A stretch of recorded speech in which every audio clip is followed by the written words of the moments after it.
और तुम बदलने की बात करते हो। हमारे नबी जो शरीयत लेकर आए क़यामत तक चलने वाली है, हमारे और आप ही इसमें किसी की हिम्मत नहीं कि बदल दे, कोई बदल ही नहीं सकता। हमारे नबी आखिरी नबी है जो शरीयत लेकर आए, आखिरी शरीयत है, अब ये क़यामत तक चलेगी। कितने उड़ते रहेंगे, नादान बहते रहेंगे। कभी तो आप देखिए इस वक्त कितने शकीलियत बहुत चल रहा, माशाअल्लाह। मौलाना के करीब वो शख्स रहता है, दरभंगा रहता, बहरहाल अली हकम स्टेट पड़ता, करीब रहता, मुझे उम्मीद है। और हजरत ने कई बार उस पर शायद बयान भी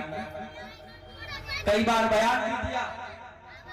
ऐसा कमजोर शख्स भी, मैं इस वक्त मुसलमानों का जो हाल देख रहा हूँ वो ये है, अगर इंतहाई नादान हम में खड़ा होके और ये कह दे कि मैं उम्मत का नबी हूँ, तो कुछ बहुत ऐसे हैं जो ईमान ले आएंगे, कुछ बहुत ऐसे नादान मिलेंगे जो ईमान ले आएंगे। हम तुम पे ईमान लाते, तुम मेहनत करो, समझना ही नहीं चाहते हो, तुम आओ तो कभी देखो कुरान तुमसे क्या कहती है, हदीस क्या कहती है। हमारे उलमाओं ने कितनी किताबें लिख डाली है, कुतुबखाने भरे पड़े हैं। समझना तो चाहो, तुम्हारी जिंदगी ना तमाम हो जाएगी, लेकिन किताबें खत्म नहीं होंगी, तो तुम खाने खत्म नहीं होंगे मेरे अजीजों। इसलिए मैं आपसे कह रहा हूँ, आखिरी बात ये कह रहा हूँ, अगर दीन पे इस्तकामत हो जाए तो एक बड़ी नियामत है।